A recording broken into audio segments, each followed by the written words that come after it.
Class 12th में जितने भी बच्चे हैं, जिन भी बच्चों का प्री बोर्ड या फाइनल टर्म का एग्जाम है, उनसे बच्चों के लिए वीडियो रहेगी। इस वीडियो में हम मैथ्स के पेपर का सॉल्यूशन देखने जा रहे हैं और आज हम सेक्शन ई करेंगे। इससे पहले मैं आपको section A B C D आपको ऑलरेडी सॉल्व करा चुका हूं और ये आपका लास्ट सेक्शन होगा और इसके बाद आपका पूरा पूरा पेपर यहाँ पर कंप्लीट हो जाएगा। ठीक है, तो यहाँ पर आपको 36 क्वेश्चन में आपको बोला गया कि आपको ना 2 लाइन्स की एक इक्वेशन दी है। ठीक है, इस प्रकार से, और यहाँ पर आपको ये बताना है कि इस वाली इक्वेशन को ना आपको वेक्टर फॉर्म में लिखना है, वेक्टर फॉर्म में लिखना है। ठीक है,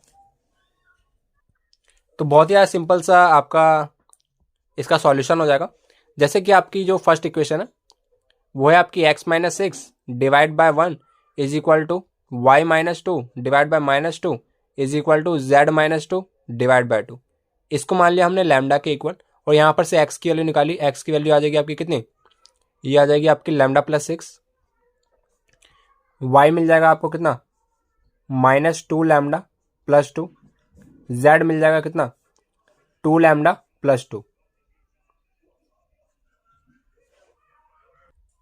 अब यहाँ पर आपको इसकी इक्वेशन लिखनी है, तो xi plus yj plus zk is equal to यहाँ पर λ+6 i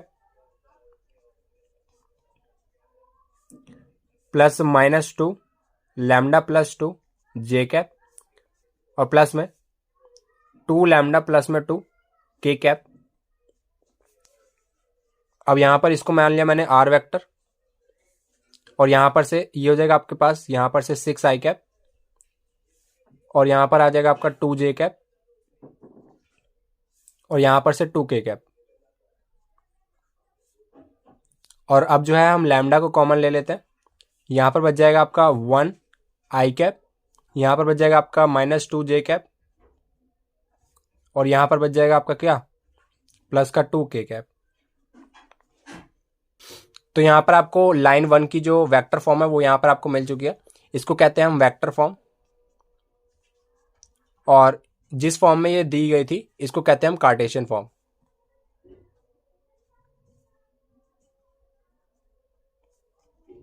ठीक है, और यहाँ पर से फर्स्ट लाइन की मैंने यहाँ पर आपको इक्वेशन बता दी कैसे वेक्टर फॉर्म में कन्वर्ट कर सकते हैं, और यहाँ पर जो आपकी सेकंड लाइन का वेक्टर फॉर्म है वो आप अपने आप से लिख सकते हैं। बहुत ही सिंपल सा है। ठीक है, आगे बढ़ते हैं। अगले क्वेश्चन में आपको कहा गया कि आपको एक ऐसा वेक्टर फाइंड करना है जो इन दोनों के ही परपेंडिकुलर है। तो यहाँ पर से हम क्या कहते हैं ना, यहाँ पर हमारे पास ना 2 लाइन की इक्वेशंस है।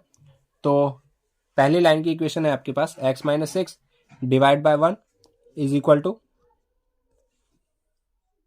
y-2 upon -2 z-2 divide by 2। अगली इक्वेशन की बात करें तो ये है आपके पास x+4 है, तो इसको मैं लिख देता हूँ x-4 और divide by 3 is equal to y-0 divide by -2 और is equal to z-1 divide by -2। ठीक है, इस प्रकार से आपकी इक्वेशन है जो कि आपको ऑलरेडी आपके क्वेश्चन में गिवन है। ठीक है, अब यहाँ पर से हम क्या करते हैं, यहाँ पर जो है आपको क्या बोला गया कि आपको यहाँ पर वेक्टर फाइंड करना है जो इन दोनों के परपेंडिकुलर हो। तो यहाँ पर से ना हम क्या करते हैं, हम यहाँ पर ना इन दोनों के ही पैरेलल वेक्टर्स का जो आपका यहाँ पर वेक्टर है उसको एक वेक्टर बना लेते हैं। मान लिया हमारे पास ए वेक्टर है जो कि आपके पास क्या हो जाएगा, ये हो जाएगा आपके पास i -2j प्लस 2k। ठीक है, i -2j प्लस 2k। हमने इसका जो पैरेलल वेक्टर है ये आपके गिवन पॉइंट्स होते हैं किसी भी लाइन पर, और ये आपका पैरेलल वेक्टर होता है। ठीक है, तो यहाँ पर हमने पैरेलल वेक्टर का एक वेक्टर बना दिया और यहाँ पर से एक बी वेक्टर बना लेते हैं। इस वाली इक्वेशन से, नीचे वाली इक्वेशन से बी वेक्टर बना लिया। ये हो गया आपके पास 3i -2j -2k 3i -2j -2k। अब इन दोनों के ही वेक्टर, ये जो आपका वेक्टर आया ना 2, इन दोनों के परपेंडिकुलर वेक्टर चाहिए। ठीक है, तो परपेंडिकुलर वेक्टर आपको पता ही होगा, परपेंडिकुलर वेक्टर के लिए हम क्या करते हैं, हम सिंपल सा क्रॉस प्रोडक्ट कर देते हैं a क्रॉस b वेक्टर, जो कि आपके पास क्या हो जाएगा i j k। अब यहाँ पर i का कोफिशिएंट 1 है और यहाँ पर 3 है, और यहाँ पर j का कोफिशिएंट -2, यहाँ पर j का कोफिशिएंट -2, यहाँ पर k का कोफिशिएंट +2 और यहाँ पर -2। सॉल्व कर लेते हैं। जो भी वेक्टर मिलेगा वो आपका कौन सा होगा, इन दोनों के परपेंडिकुलर वेक्टर होगा, क्योंकि क्रॉस प्रोडक्ट का मतलब ही क्या होता है, परपेंडिकुलर वेक्टर, मान लो यहाँ पर आपका ए वेक्टर है और ये आपका बी वेक्टर है। अगर आपसे कहा जाए ए वेक्टर क्रॉस बी वेक्टर निकालो, तो ए वेक्टर ये रहा और बी वेक्टर, तो इसके नीचे एक वेक्टर मिलेगा। और यहाँ पर अगर आपसे कहा जाए B vector cross A vector करो, तो ऐसे करके जो आपका थंब पॉइंट करेगा उस तरफ की आपकी इसकी डायरेक्शन होगी जो इनका रिजल्टेंट आएगा। ठीक है, तो इनका जो क्रॉस प्रोडक्ट है बी क्रॉस ए वेक्टर, वो आपका ऊपर की तरफ एक वेक्टर देगा जो कि इन दोनों के ही परपेंडिकुलर होगा। ये मान लो आपका एक इस प्रकार से वेक्टर है जो इन दोनों के परपेंडिकुलर है, ए वेक्टर के ही परपेंडिकुलर है, बी वेक्टर के ही परपेंडिकुलर है। और अगर मैं ए वेक्टर क्रॉस बी वेक्टर करूं, तो यहाँ पर ये नीचे की साइड पे थम आउट कर रहा है, तो यहाँ पर ना जो आपका ए वेक्टर क्रॉस बी वेक्टर होगा वो आपका किस तरफ होगा, नीचे की तरफ। ठीक है, और जो आपका बी क्रॉस ए वेक्टर होगा वो होगा आपका बाहर की तरफ, और दोनों ही एक दूसरे के क्या होंगे, इन दोनों के परपेंडिकुलर होंगे। ठीक है, तो इस वजह से हम ए क्रॉस बी वेक्टर कर रहे हैं, इससे हमें जो है वेक्टर मिलेगा। तो यहाँ पर से इसको हमने ये वाली जो आपका यहाँ पर कॉलम है इसको हटाया, इसको हटाया, ये वाली रो को हटाया और इस वाली कॉलम को, और ये हो जाएगा आपके पास +2 और ये -4।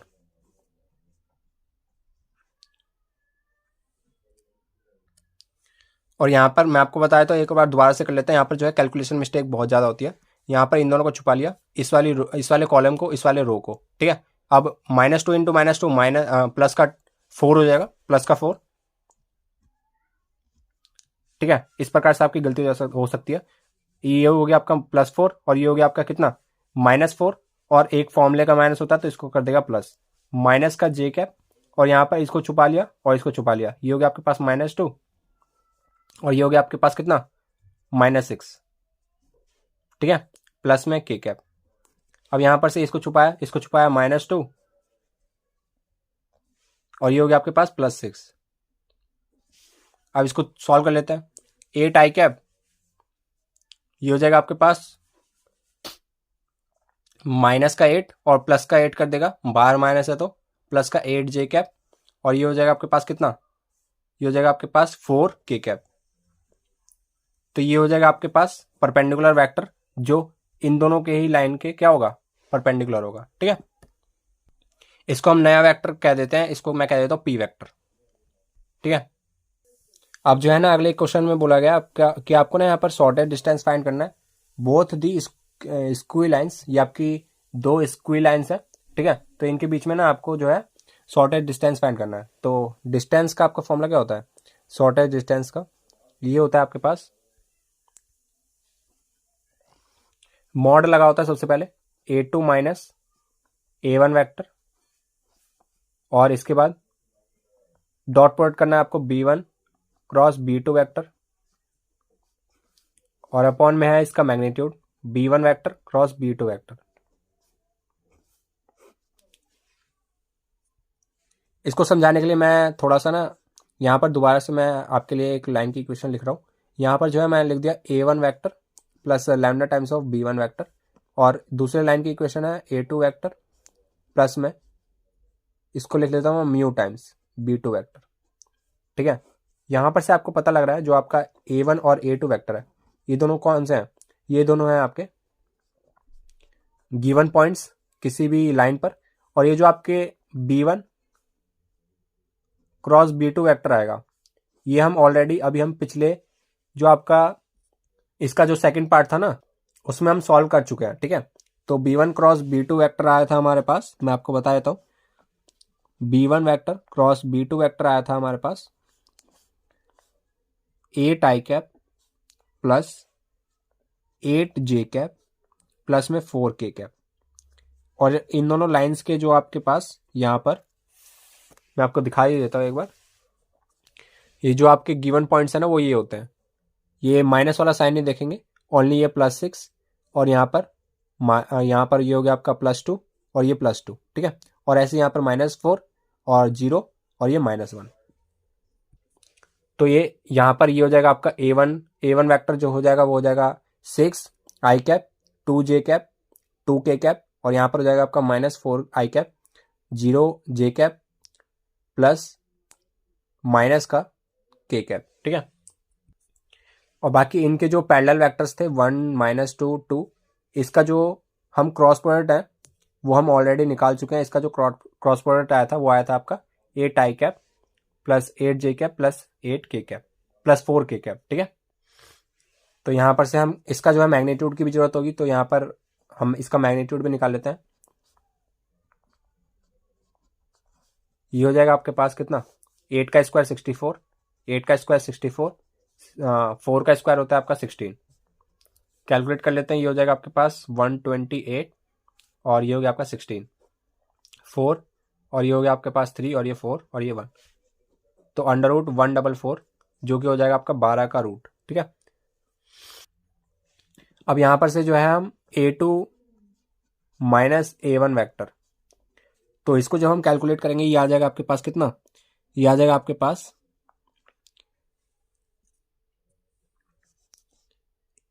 -4 -6 i कैप। इसके बाद जो आपका अगला है वो हो जाएगा आपके पास 0 -2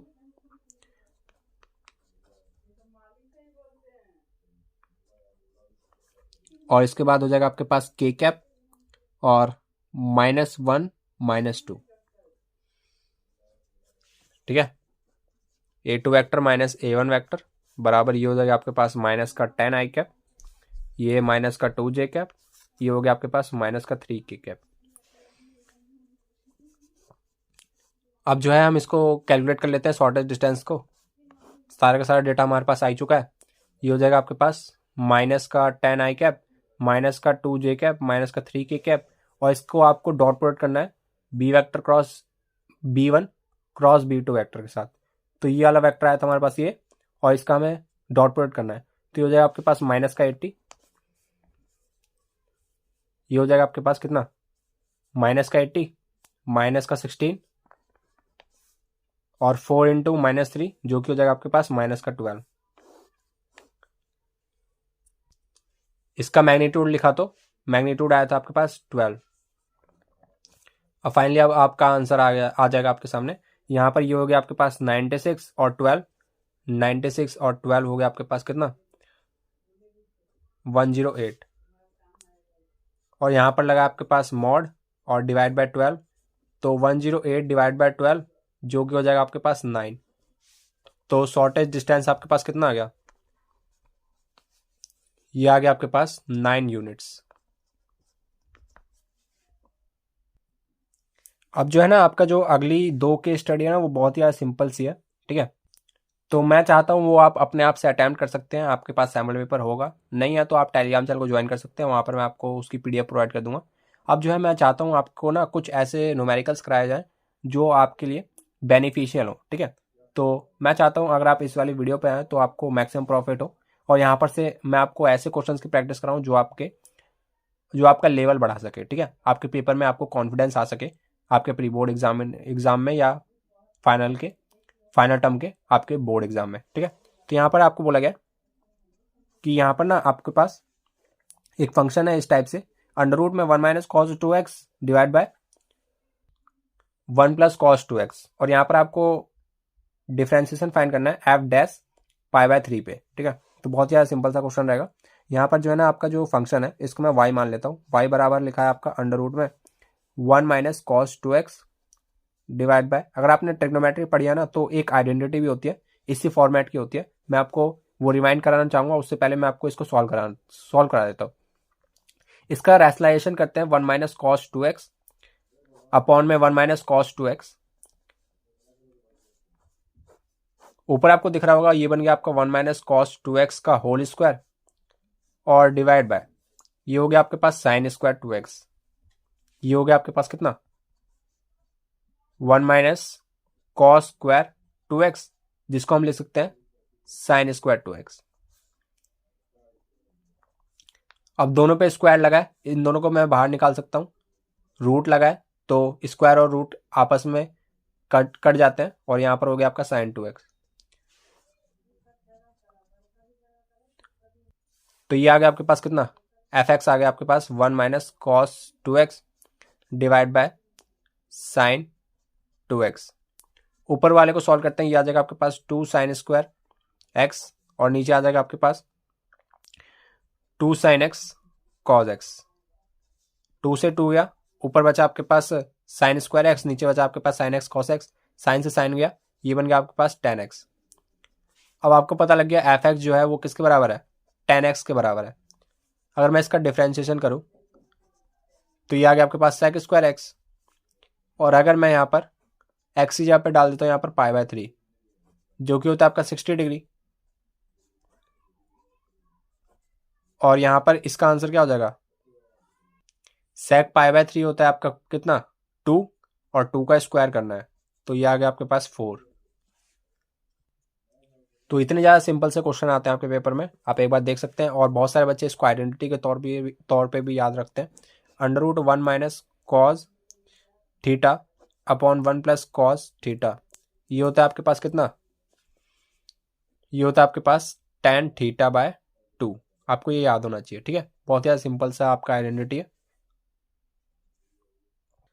और कई बार मैं आपको बता भी चुका हूँ, अगर आपने मेरी वीडियोस देखा होगा तो वहाँ पर मैं आपको कई बार बताता हूँ कि ऐसी जो आपकी आइडेंटिटीज होती है ना, बहुत ज़्यादा फेवरेबल होती है, तो इन सभी को ना आप याद करें तो बहुत बेटर होगा।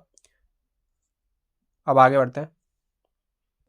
अब देखो यहाँ पर आपसे क्या पूछा गया कि आपके पास एफ डैश जो भी आया ना, उसके अंदर आपको सेक इनवर्स एक्स रखना है और उसकी वैल्यू बतानी है।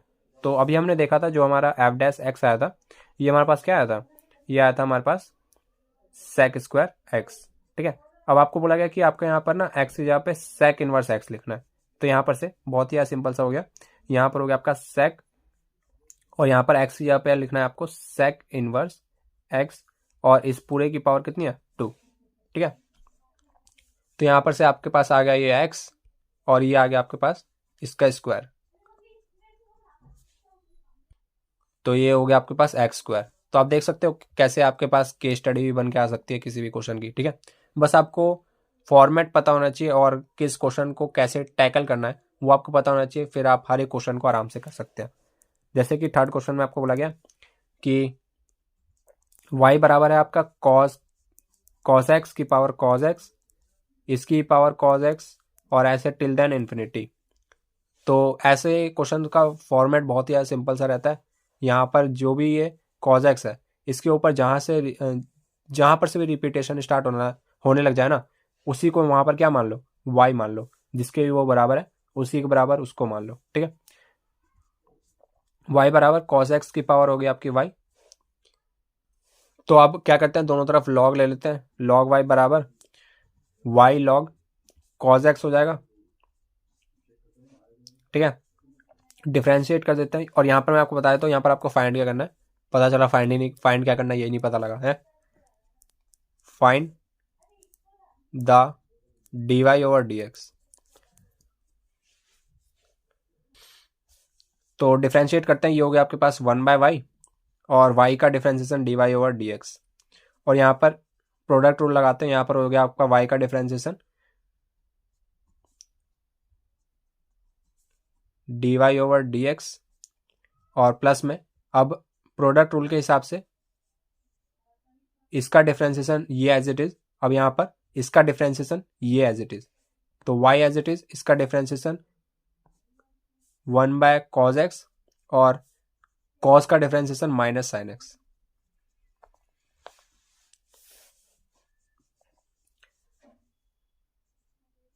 dy ओवर dx को मैं इधर ले आता हूँ, ये हो गया आपके पास कितना dy ओवर dx, और यहाँ पर बचा आपका 1/y माइनस में log cos x बराबर माइनस का y tan x। अब थोड़ा सा सॉल्व कर लेते हैं, dy over dx 1 minus y log cos x divide by y बराबर minus y tan x, multiply कर देते हैं, क्योंकि हमें dy ओवर dx चाहिए था, ये हो गया आपके पास minus y square tan x, और अपॉन में 1 minus y log cos x, minus common लेके काट देते हैं, यहाँ पर हो जाएगा आपका y square tan x upon y log cos x -1, ये हो जाएगा आपका फाइनली आंसर। तो इस प्रकार से भी केस स्टडी में आपके क्वेश्चंस पूछे जा सकते हैं, ठीक है। अगले क्वेश्चन में आपको कहा गया कि आपके पास ना ए और बी दो इवेंट्स हैं such that A probability of A is not equal to 0, और यहां पर आपको क्या फाइंड करना है, probability of B by A, और दो कंडीशंस है, A is a subset of B and A intersection B is 5। तो यहां पर से आपको पता लग गया कि probability of A intersection B जो है 0 के बराबर है। तो यहां पर से हमें क्या फाइंड करना है, probability of B by A find करना है। तो probability of A intersection B divide by probability of A, तो यहां पर से ऊपर वाली क्वांटिटी 0 के बराबर है, और प्रोबेबिलिटी ऑफ ए जब कभी भी 0 अपॉन समथिंग होता है तो आंसर 0 आता है। तो इसका आंसर तो हमें आसानी से मिल गया, इसमें हमें कुछ करने की जरूरत ही नहीं पड़ी। इसमें थोड़ा सा सोचना है, अगर ए बी का सबसेट है तो सबसेट की कंडीशन क्या होती है, अगर ए बी का सबसेट है तो मतलब ए के सारे एलिमेंट्स बी में होने चाहिए। मान लो आपके पास ए इस प्रकार से डिफाइंड है 1 2 3, और आपके पास एक बी सेट है जिसके अंदर है 1 2 3 4 5। तो यहां पर से आपको पता लग रहा है बी ए के जो एलिमेंट है वो सारे बी में लाई करते हैं, तो ए क्या हो गया, बी का सबसेट हो गया। तो यहां पर से अगर मैं ए इंटरसेक्शन बी निकालू तो ये ए के ही बराबर आएगा, ठीक है, क्योंकि इंटरसेक्शन में कॉमन हम नंबर्स देखते हैं, कॉमन नंबर 1 हो गया 2 हो गया 3 हो गया, तो ये ए के ही बराबर आ जाएगा, ठीक है। तो probability of A intersection B when A is subset of B, तो यहां पर ये आ जाएगा आपके पास क्या, प्रोबेबिलिटी ऑफ ए। और यहां पर आपको फाइंड क्या करना था, probability of B by A, जो कि हो जाएगा आपके पास probability of A intersection B divide by probability of A. तो यहां पर से ये हो गया आपके पास कितना, प्रोबेबिलिटी ऑफ ए, अभी हमने ऊपर निकाला, डिवाइड बाय प्रोबेबिलिटी ऑफ ए, ये हो गया आपके पास 1 के बराबर, ये दोनों कैंसिल हो गए। तो इस प्रकार से आपके जो है पेपर में क्वेश्चन आते हैं। तो उम्मीद है ये पूरा पेपर सॉल्व करने के बाद आपको थोड़ा सा आइडिया मिल गया होगा कि कैसा आपका पेपर आता है, ठीक है। तो बाकी अगर आपको फिर भी कोई से क्वेश्चन पेपर का सॉल्यूशन चाहिए होगा तो एक बार कमेंट सेक्शन में जरूर से बताना, और नेक्स्ट वीडियो मिलते हैं किसी नए साथ, तब तक के लिए जय हिंद जय भारत।